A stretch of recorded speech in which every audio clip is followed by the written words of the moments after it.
This podcast right here is sponsored by Jew Bang Spooky Fridays, available on SoundCloud right now. The link is in the description box, so make sure you check that shit out.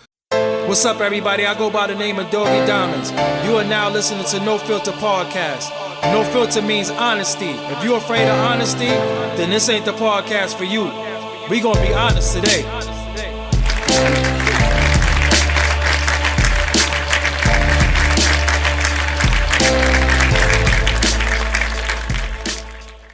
Yeah, we got a special guest in the motherfucking building tonight.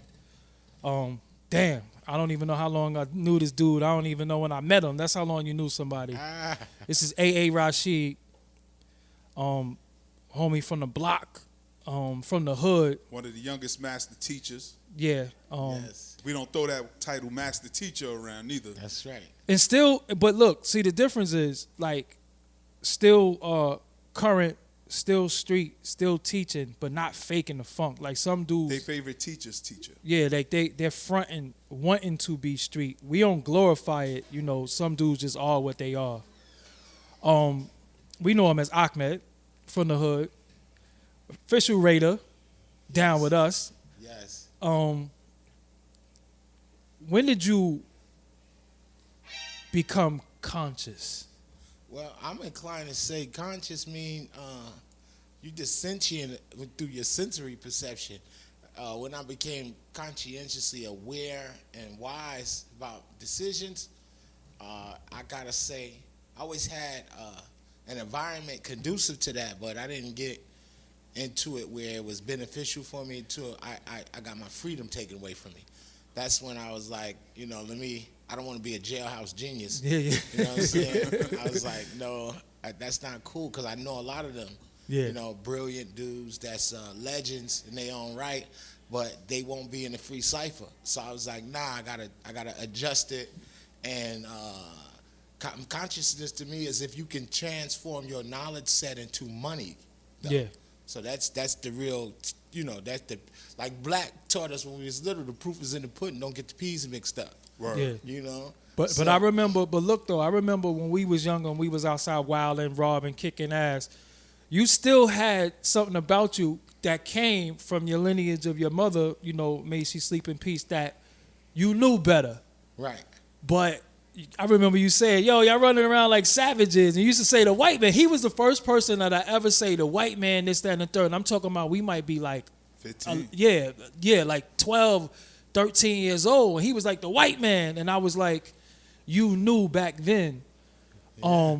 You knew better from Duke, who was a member of the Nation of Islam at one point, right? Right. My mother was from the first resurrection.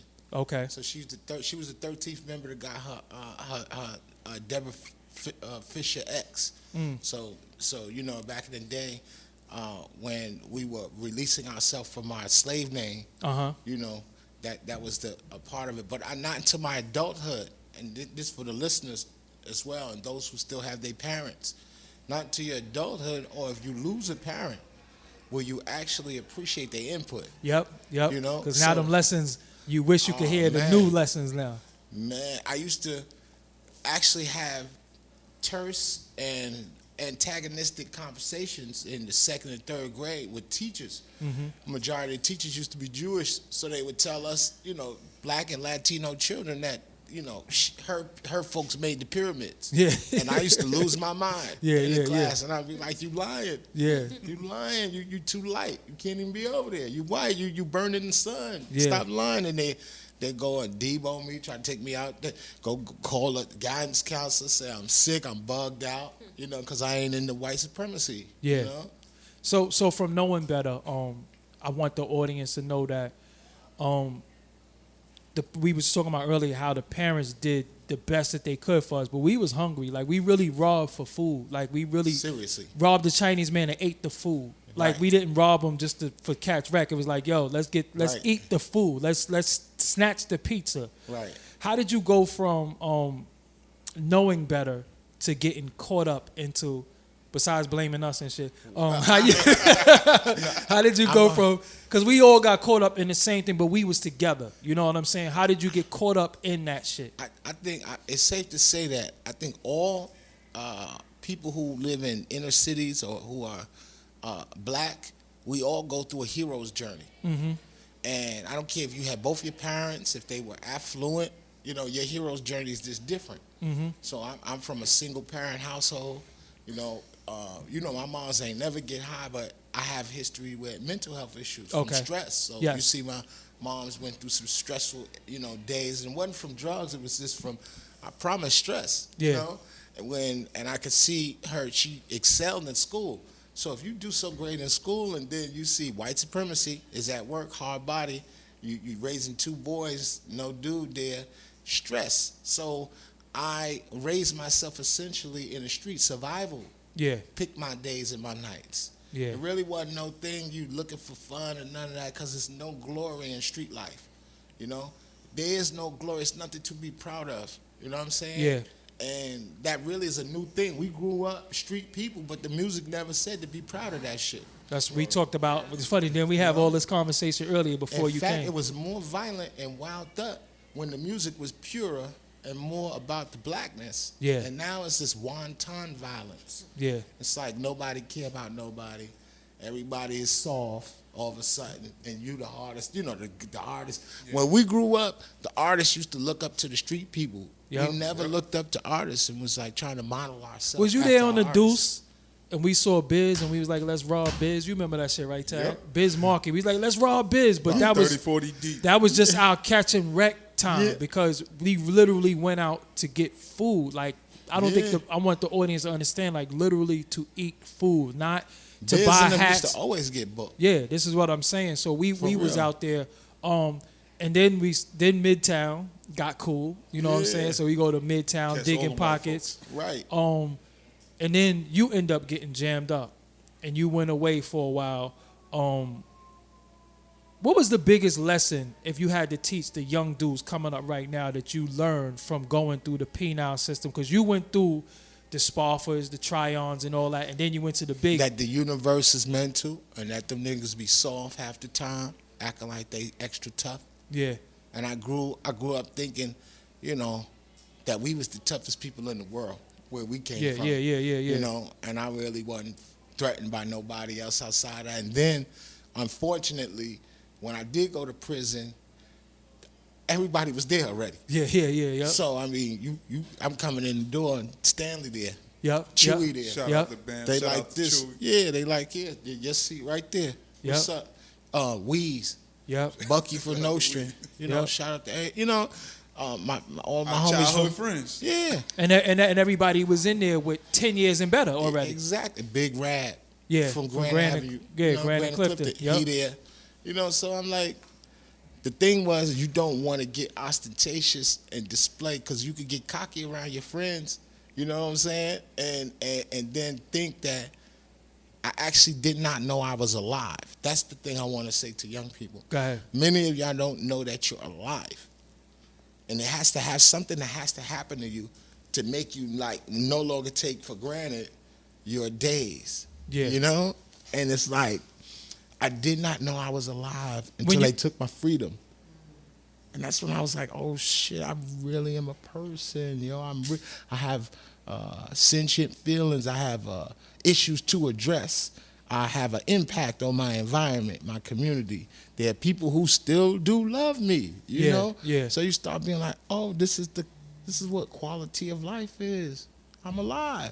You know? So then you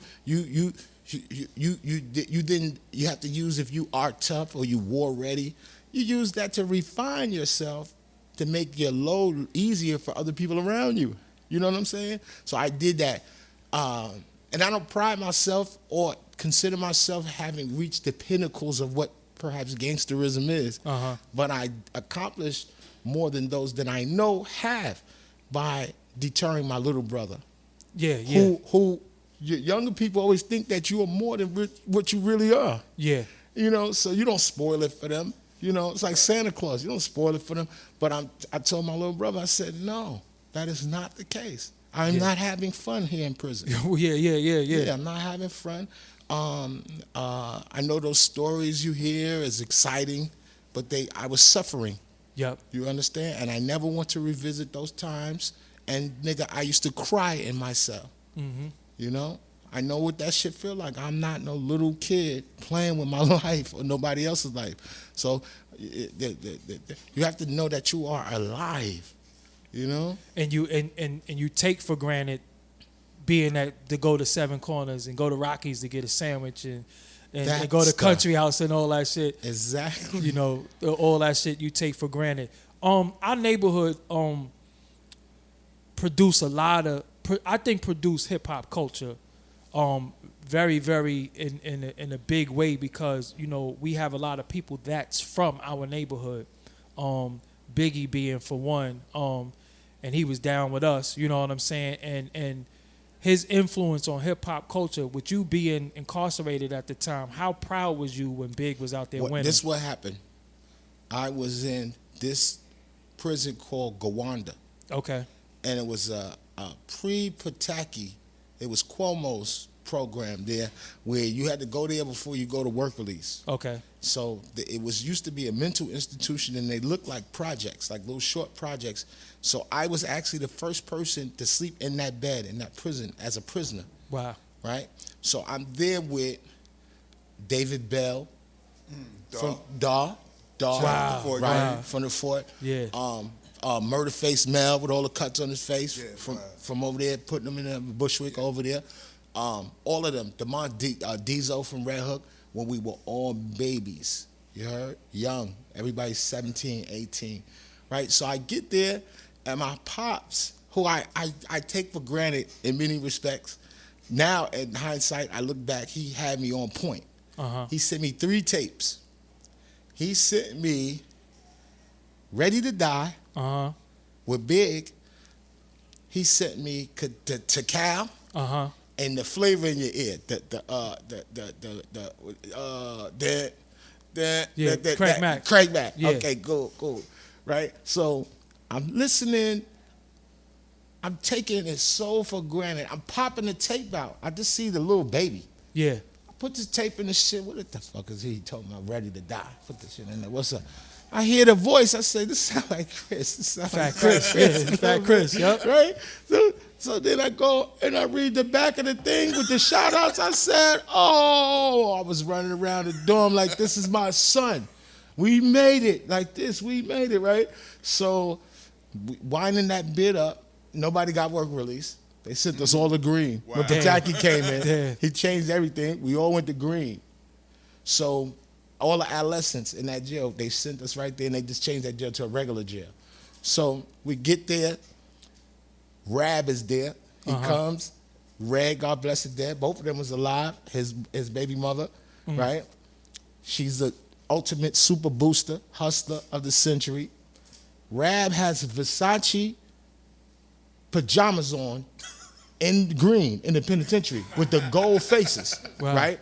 And she bought him the sunglasses with the gold faces, right? I got the picture with me, Rab, and Lil D from No Street. We in the yard, right? And the police didn't know what the hell Versace was. They was like, let's get them niggas they stuff, man. Here, right, this, right?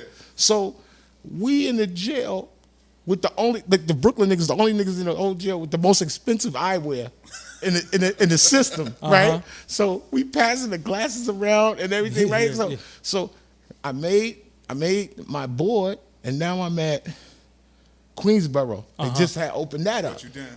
Right. So there was this kid named Finster from Bushwick. His brother was there. And Finster, everybody know Finster. You heard? So he was like the first blood to rep that, whatever that is. You heard? At the time. So, dude, I'm listening to, while we wash the dishes, this song come on the radio, Get Money. I lost my mind. I had about 12 days left to go home. And I was like, I'm going home to get my money. You know what I'm saying? I'm like, this is big. This Kim, this is popping. This is over. So you already know, when I came home, I know sister. I went to junior high school with her, with Ayana. Yeah, and Just is the big homie. So Just used to be like, yo, if I don't go to the party, just say you Just from Undears. Why he told me that? Yeah, he was at every party, Yo. Skate Key, New Year's with Jada and them. Everywhere. I'm walking in the spots. It's big in there. He in the spot, right? So I'm in there as just. It was this girl named Leote. Yeah, I know what that is. Yeah, for Bad Boy. Yep. She had a birthday party at this spot on 28th Street. I took Kimi with me. Rakeem with me. Yeah. So we get up there, and I see the bourbon over there. So you could only tell it's big bourbon if it's a TV screen in the front seat, because they had the Sega Genesis in the whip. Right. You know what I mean? Uh-huh. Right? So I goes, I looked, I said, yep, they in there. So I go, I tell the bouncer, yeah, this is Just from Undies. He go inside, sees come outside. He like this, what up? Yeah, he tell the bouncer, let me and Rakeem in. So we get in, Peanut, God bless the dead, in there. From LG. Yeah, from LG. Me, Kimi, Peanut, Damien, you heard, and Big had on the velour suit. And I said, what's good? He said, man, I'm alive. He said, us, you know what I mean? I'm alive. You know? And then it was shortly after he passed away. Wow. And he was on the crutches, you know? Right. You know? And it was the irony of seeing literally Fat Chris become Biggie Smalls, and now an icon. Yep. You know? So that word icon is, it has magical import. We hear it in the African term, akan. And if you know, when you die, you don't want them to take a picture of you on your deathbed. And what if we had to see the last pictures of Bob Marley? He lost all his hair. Yeah, yep. Right? You don't want to see those pictures. That's not how I want to remember you. Yep. You see? So when my mom's passed away, we have Islamic funerals, and one of my aunts there, I don't know what, she forgot we was Muslim. Yeah. She's like, I want to see my sister. And I'm like, no, you should remember how she looked when you last seen her, when y'all smiled and embraced each other. And that's the iconography of maintaining the so when I see his picture, I see y'all. Yep. I see our experience as children. I got locked up for standing next to him. Me, Fatso Cookie got locked up. It was like this kid had like an angel with him. The police, the D's hated him. Yeah. I remember he swallowed an 8-ball in front of the police. Wow. I see this nigga, he just got off the train. You talking about Big? Yeah. Yes, he just got off the train with an 8-ball. This nigga swallowed an 8-ball on Fulton Street. Like this, the police hemmed him up. I was like, this nigga's gonna die. Yeah. You know what I'm saying? Yeah. And he was good. You know what I mean? So, and I seen the same dude. I seen him take guest nephew. I seen him take $5,000 from this nigga little settlement money with $5 bill. And Big wasn't no dice locker. For real. Yeah. He just picked them shits up and throw off. And I'm like, yo, it was something about him. Yeah. And he looked it crazy, but he was funny. He would get at you. No, the ranking. I'm thinking about what I think about. Remember the chicken spot? Me, you, Juicy, Bless the Dead, and Gutter. And Gutter. You and Gutter ranking session in the chicken spot. Free Gutter. Gutter be home soon. Yeah. But the reason why I'm bringing up these stories is that our neighborhood is legendary and is overlooked in hip hop because it produced so many of us that this culture was so deeply affected by. Like right from our neighborhood, right from Fulton Street to motherfucking Green Avenue. The boom bap sound in hip hop, that hip hop, you know, I like all hip hop. I do not like that authentic hip hop. Hip hop, you know. Yeah. That shit comes from Branford. Branford made that up. Yeah. When I was there when they first put that money together for these young men, Keith and Chris was their names. We know them as Gangstar. Wow. Right? They had a 1-bedroom in the Bronx. This is when the Acura Legend first came out. I went up there with Branford. Branford asked me, who is Gangstar?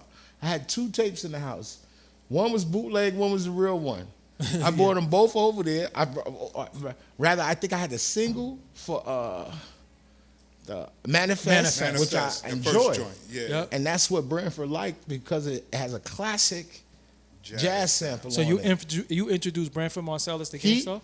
No, Spike did. Okay. And Spike did and asked him to find some artists that could do the More Better Blues soundtrack. Yeah. So Branford asked almost like, because he knew I was a hip hop junkie. Yeah. I used to get beat for hip hop.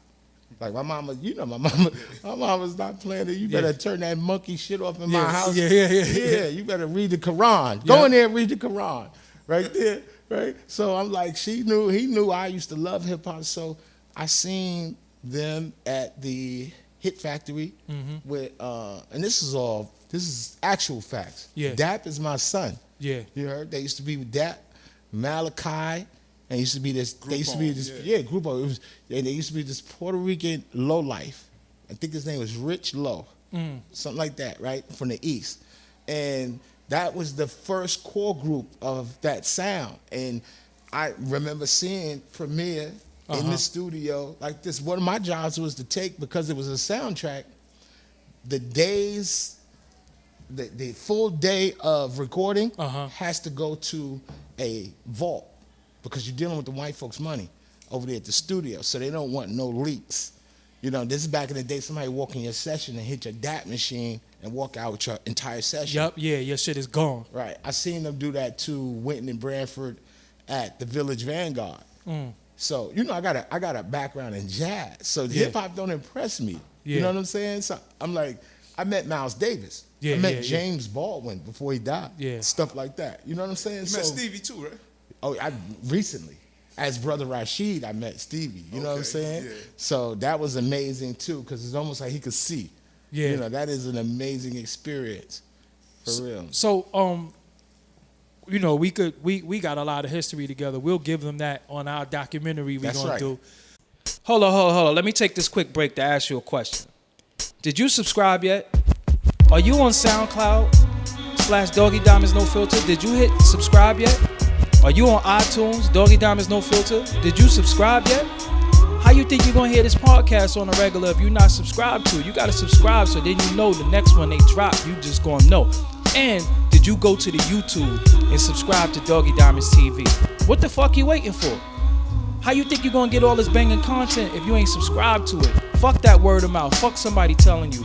Know for yourself. Subscribe. This is Doggie Diamonds. And to everybody who subscribe, salute.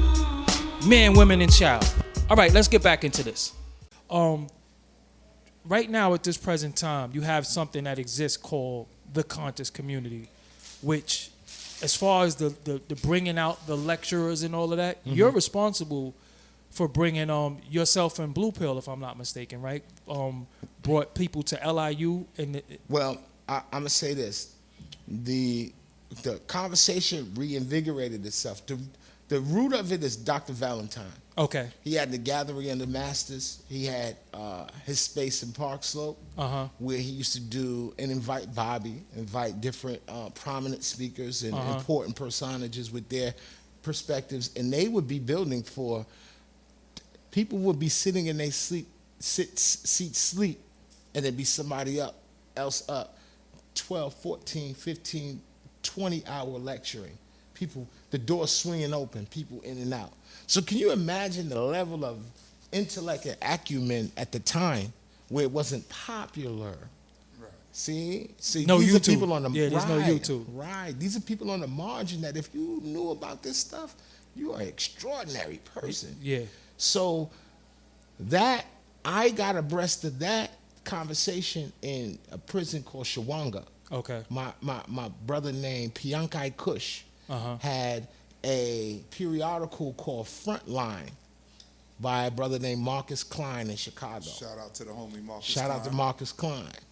So Marcus Klein had an article in there by this man named Dr. Reverend Phil Valentine that was amazing. And he was talking about film symbolism and talking about all of these advanced concepts that I thought I was like the only person or one of the few, like when me and Billy and Rashad get together, we be talking about the Illuminati when we was little and, you know, movie symbolisms and all of the indoctrination and all that. So I get to Arthur Kill and Blue Pill.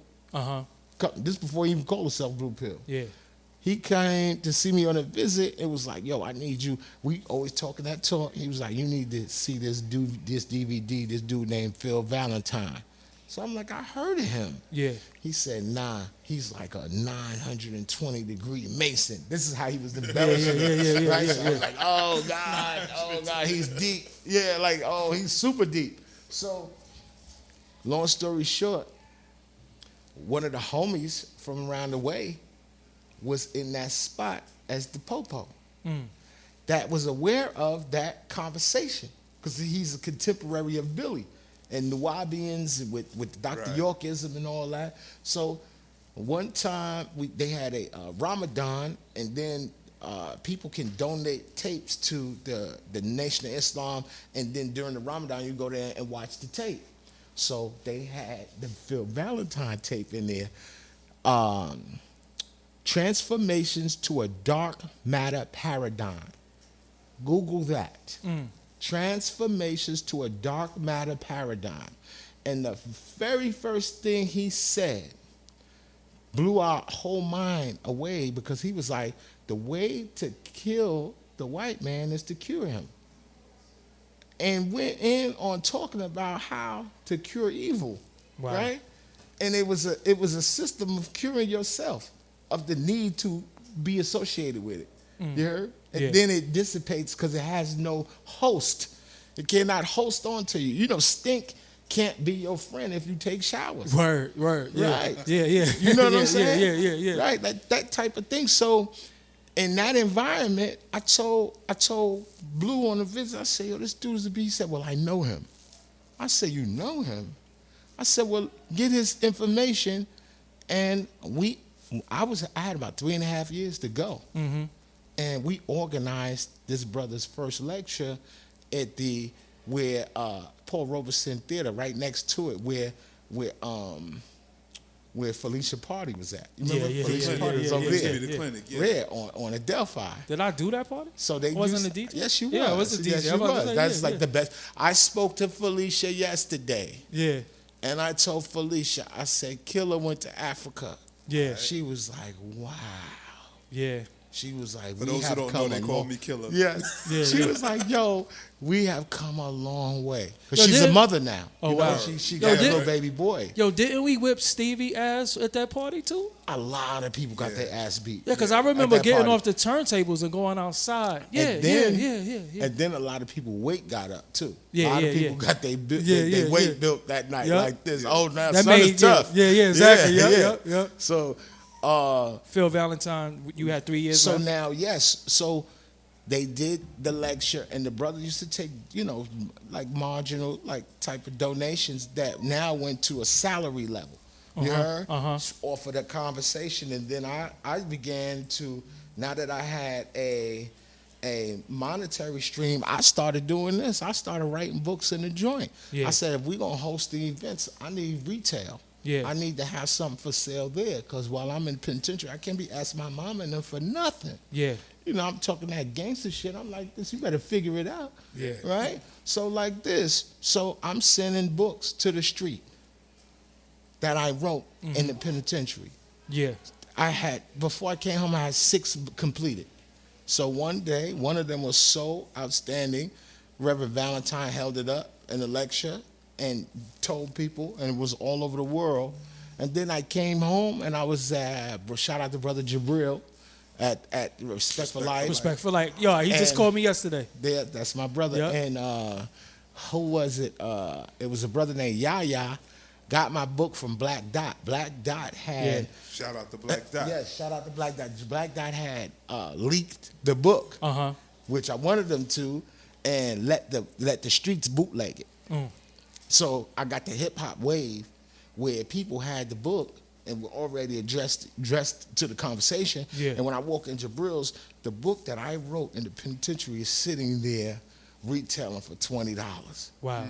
And it's stapled together, doggy. Wow. You understand? Literally. So I'm telling people, the ecclesiastics, I almost made me want to cry. Yeah. I'm like, this dude, I'm the one in the penitentiary. I'm the one the crackers telling they're going to kill every day.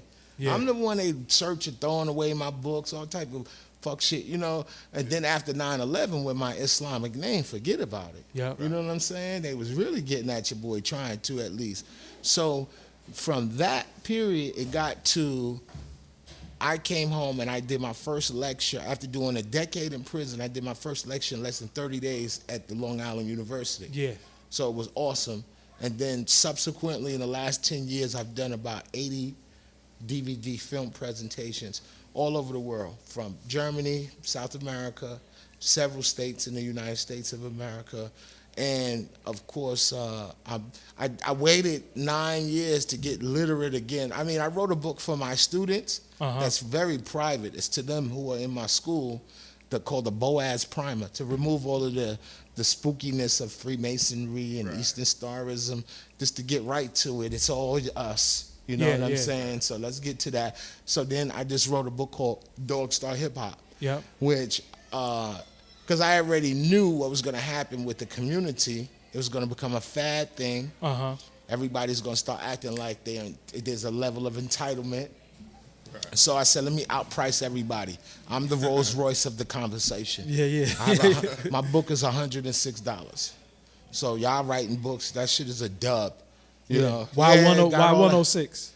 Well, that's because you asked. No, but it makes people ask, you know. And I'll be like this. I can act like it's spooky and mystical, but it's only $6 to send it, you know, priority mail. Okay. And I just want a buck. You know what I'm saying? So, perfect sense.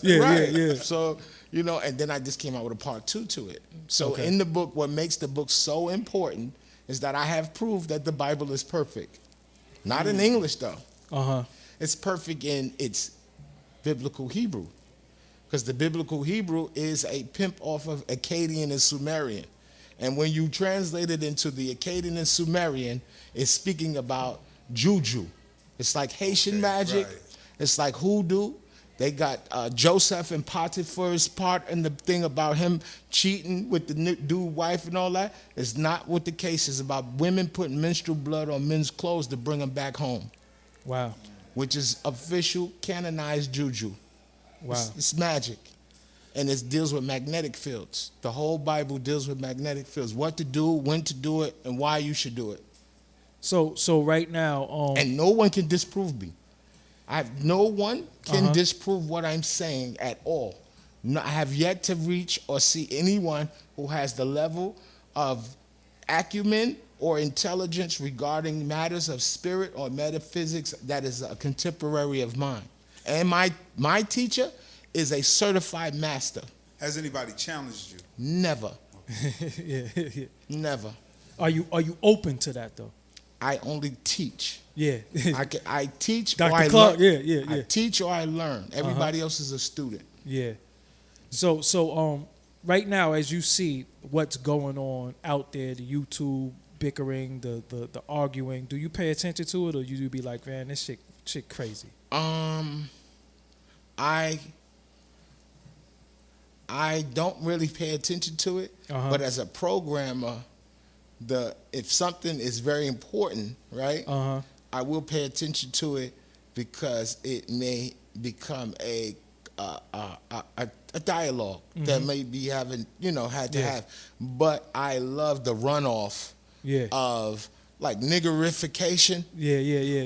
And ignorance, and it's always blissful. Allow the people let them eat the cake. Eat the cake. Have fun. Don't put your hands on us. That's it. Say what you want. Because your mama and them ain't no good. So you don't got nothing else to do. You see? Because you still looking for your daddy, and your mama chased him away.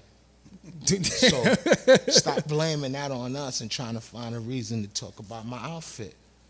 Talk about my outfit and what I said on the thing, but it's really about your mama. That's how I get at them. You know what I'm saying? So she should have put menstrual blood on daddy t-shirt. Thank you. Thank you. But I mean, at this particular time, who, in your opinion, is really teaching the people? KT. Okay. KT, because his heart. KT the arch. His heart. And he's so pure too, like he's not ostentatious. He's humble with it. Like, cause me and him had a dope dialogue where he broke down the Luke Cage. Right. And he was just so humble, and I didn't sense any ego. I didn't sense that he was doing it for money. He's a rapper, a songwriter, Left Eye's best friend, like this. God bless her. You heard? He was going to be on her album. He's a visual artist. He could draw everybody in here. He could cook. He does all that. And why? I saw how he was developmentally raised. His mother, she did not, bitch him out, Yeah. wow him up. None of that. I call him a Sabi baby. Yeah, that's what I what call he him. is. Yeah, I call him a Sabi baby. Yes, and Yeah. he's consistent, Yeah. and that is something that is very difficult to find in our human experiences. Yeah. So those are the people who will be the most outstanding to us. If you're the same person Every time. Yep. good or bad, Yep. we gotta respect you. Yep. You know what I mean? So he gives it up like that. To me, him and Marcus Klein, but I don't consider Marcus to be in the conscious community. He's from Chicago. Okay. They make up the conversation. They're beyond consciousness. Yeah. You understand what I'm saying? He made said up he the don't gang. like working with conscious people. When I met him last year, he said conscious people too picky. Yeah. Too, See, he opened up for me. I did something there, and this is why I love Dr. Blair, and this is why I brought him to New York. And they were saying $1,500 is too much for him to come to New York. And I was like, y'all are crazy. The man came to my lecture. The man's 70-something. He was born in 1930-something. Wow. The man came to my lecture. I'm a jail nigga from the penitentiary with a Hustle Hard T-shirt on. You heard? Talking crazy in there. And I'm like this. Marcus opened up, and I didn't know nothing about Zbigniew Zabrinski. I didn't know Right. nothing about... The white guy, yeah. Yeah, I didn't know about... That's the guy behind Obama. Right. I didn't know nothing about that, about all of this stuff, about the University of Chicago and all this stuff. And I was like, this dude's fire.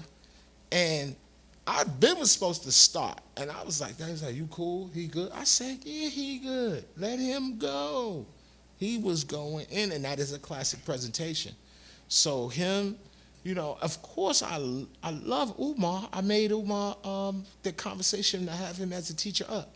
He gives you that props too. He said Yeah. he came into the circuit through a brother named AA Rashid. Yeah. He said he introduced the world to me. Yeah. Introduced me to the world rather. Yeah, but solely for the fact that he is about that work with them kids. And when I met him, he approached me to buy my literature, being abreast of it. You know what I'm saying? And I met him. Farrakhan's sons came to Philly, and that is another ill story. That whole Farrakhan thing is some gangster shit. Yeah, I heard Farrakhan. That shit is real. Yeah. That shit is real. Yeah. There ain't no fuckery over there. You heard? Yeah. Right. When they came with the Beamers, with them things, you heard? Yeah. Clean. Yeah. You feel me? Like this. And I met him there, and through a brother named Hanif Shabazz from Philadelphia. And he's like a curator of all things black. You know what I'm saying? So, and get there, and the brother was like, yo, I'm so grateful that you are touching that area with the Jewish thing. You know what I mean? And I never knew that he would be a teacher at some point. And I so respected that. So when Hakeem from Black and Nobel, shout out to them. That's the homie. Him and Tyson, Yep. they was like, yo, you gotta hear Umar speaking up for them boys. So I was like, is this some black shit? Yeah, like yeah, some yeah. black power shit? Because I don't want to hear none of that shit. The only black power shit I like is George Jackson, the real Yeah, shit. yep, With somebody white gonna die. Yeah, Like yeah, that. yeah. That's the real shit. Coming in with the hammers. Yeah, all them Yeah. unks and wearing all this African shit so we can get killed. Yeah. Playing drums, we playing the drums, getting murked and all that. I ain't with it. You know what I'm saying? Build my heart and my mind. That's the journey. You know what I'm saying? And the warrior spirit, for real, for real. And that's what I heard. Put that hammer in my hand. And that's the spirit I had heard. Yeah. Right. And he's a person who is related to Frederick Douglass and is here to say it. Yeah. You know how many of us are related to respective, ancestors, and we don't even know it. Right. Let me find out. When I found out Whitney Houston was my cousin, don't let nothing Whitney Houston come on around now. I'm going to tell you. my girl cousin. tell me all the time. She Yep. be like, oh, God, don't say it. I'm like, yeah, you hear my cousin. Yeah. Yeah. You know what I'm saying? So, that, and outside of that, I really don't have no respect for nobody else in none of that shit. Half these niggas call themselves teachers is really not teachers. They regurgitators and plagiarizers. Yeah, of the highest order, Yeah. But I blame the patrons. I blame the patrons, and I Shenda blame was saying them. that earlier. I blame them. I blame them, and I blame their low self-esteem and their need to look outside themselves to find what it is within them. Mm-hmm. And I'm gonna tell you, the patrons can tell us everything that's going on is somebody else's stuff. and the ones with the most stuff, if we be like this, hey, can you take your camera and walk us into your kitchen? Do you got dishes in your sink? Yeah. You talking crazy about this nigga teaching. And you ain't even do your and dishes. You ain't do your dishes. Your You know kids' what I'm saying? homework ain't done. Right. You ain't even go. You ain't been to open school night all year. Or if you a man, you actually let a woman watch you play Xbox in the 20th century. Yeah. With Jordans on and slippers and shit. Walk around slippers and athleisure in the house. Yeah. And over 40. Yeah. I will never do that. Yeah. I will never do that. And you know what we do? We have protocols. We don't do that. And we don't lay in the bed, pillow talk, go to sleep every night talking about some nigga. Yeah, And yeah, what we word, don't word. like to a woman. Yeah. You know what I'm saying? Because the more you talk about how much you don't like him, she gonna be interested in in him. what is Yep. so interesting Yep. about this girl. Yep. Where's he at? Yep. And you, yeah, Right. shit is crazy. Yo, we gotta definitely do a part 2. When you leaving? You out soon, right? Before the 11th, so I don't lose my standing. Yeah, California. yeah, you know what I yeah. mean? I gotta get back. All right, so we But got the baby's here, so I gotta be in New York. Okay, so You know what I'm we saying? definitely got to do this again. While you out here, man, you got me inspired to start this documentary about us in the hood. Because there's a lot of fallacies that got put out online about myself and shit in my background. So, you know, it's certain dudes that could, you know. Speak on it. Yeah, you know. I don't even want to hear none of that Yeah. cornball shit. Listen, Yeah, you the first nigga I ever heard play big. yeah. I was like, yo, look up in the sky, it's a bird in the press. That shit Doggie used to be playing out the window. Yep. Right before there was a big. Yeah. When he was still Fat Chris. Yep. Right. Going to Juicy On Studio. Fulton Street. Right. Right. On Fulton Street. Right. So come on. Yeah, I mean, but this is my family, my brother. We call him Ahmed. Y'all know him as AA Rashid. I like his no filter. Yeah. I like no filter. Yeah. I have no filter. I think it's just a neighborhood thing. We just naturally snap on each other. Like if you know, you had to have tough skin to be in the hood too. I never could see you sitting here like this. Yeah, When we was little, I was yeah. like, Gregory is evil. Doggie is evil. Yeah. Cause your shit like this. Yeah, nah. I'm quick with that wit, Yes, you know what I'm yes, saying? yes. But you know, the dope thing about it is that how we all grew up and all of us are so creative. Yeah. And like I said, the thing that they love about hip hop comes right from our neighborhood. Yes. You know what I'm saying? It was birthed right in our neighborhood. And it's stuff that they're still trying to duplicate today that come from us, because a lot of people who take credit for Big, you know, they might say Puff and all that. Puff might address them. Yeah. But the stories is ours. Yeah. That's our stories. That's our Party and neighborhood. bullshit let was me- a St. James party. Yeah. I Thank remember you. that night. Thank you. And the man who wrote Party and Bullshit lived on Clinton between The Myrtle original. and Willoughby. Right, the original party and bullshit. Yeah. For the last poets. My Uncle Umar, Ben Yeah. Hassan. And New Brooklyn is a secret society. Yeah. I'm in L.A. at the Buffalo Wild Wings waiting for my flats. Right. I'm You more know, of a well drum. done. No, I'm I a like drum the flats. I'm a drum Look, dude. I like the flats. Right? Ain't like this. 27 minutes. Yep. I'm in the furniture store. Me and my whiz. I always like to take pictures in the people's beds and be like, look at my new house, y'all. You know what I mean? Right? So I'm doing that. This dude tapped me on my shoulder talking about, yo, the lady calling you. I turn around, I look at the dude. I said, who's this? I said, it's Mike Epps. Right? Wow. So Mike Epps, he see me. I said, yo, I had my Al Maroc jacket on. He had a Cassius Clay jacket on. He was like, all right, we talking, chatting. He see my little clip of weed. He said, nigga, I want some of that. We go outside and smoking reefer with Mike Epps. Yeah. Outside, right? Yeah. Boom. He like, where you from, nigga? Cause you one of them niggas, man. You a nigga, man. Yeah. Yeah, where you from? I'm from Brooklyn. He said, my cousin from Brooklyn, from down south, from downtown. That's what we call it, yeah? I said, oh yeah, your cousin from downtown? I bet you your fucking cousin know me, right? Who's your cousin? His cousin is Tall Cliffy, that used to do all the hip hop dancing and all the videos with MC Light and them. Right, yeah. From right here on Lafayette in the 3 buildings. Yeah. Yeah, right? yeah. I said, call him right now, if that's your cousin. He called him. Cliffy sent him to the voicemail. He called back. He said, yo, here. He passed me the phone. I said, Cliffy, this is Ahmed from... Hey, yo, tell Pat Shelton, Yeah. tell Burger I need the number. Send the number to me. Mike Epps is fucked up like this. Y'all Brooklyn niggas is different. Yep. You fucking right. Yep. Right? Then go call me later on that night saying, happy birthday to you. Mike Epps? Yes. He's a funny nigga. He's a real one, right? He's like, yo, I'm sending a limo to your house. We hanging out. Then I said, no, my nigga, I'm in the crib. Yeah. I'm grown as fuck. I'm good. Yeah. You know? I grew up with Big. I told you that. Yeah. I'm not starstruck. You Right. heard? Yeah, and I had to keep reiterating. I met Miles Davis and Right. James Baldwin. Yeah. There's no nigga better than that. Word. And on that And note, Stevie. yo, listen. And on that note, we about to get out of here. And in closing, what he trying to tell you is that all y'all be claiming is Brooklyn shit. If we don't know you, you're not really Brooklyn. You have to know somebody from my circle. This is actual facts. We from the Albee Square Mall, Brooklyn, not this Soho Barclay shit. For real. Not the gentrification. We was when white people used to walk down Fulton Street, it was a rarity, but that was the last time they walked down Fulton Street. running. Yeah. Or they was kind of safe on Lafayette a little bit and Willoughby. A little Because bit. of Pratt. Pratt, yeah. Yeah, Because but of it Pratt. wasn't Yeah. Pratt, but it wasn't no motherfucking Fulton Street. So yo, I'm Doggie Diamonds. I'm from Groupon, Brooklyn. Anyway, we out of here. Peace. Peace.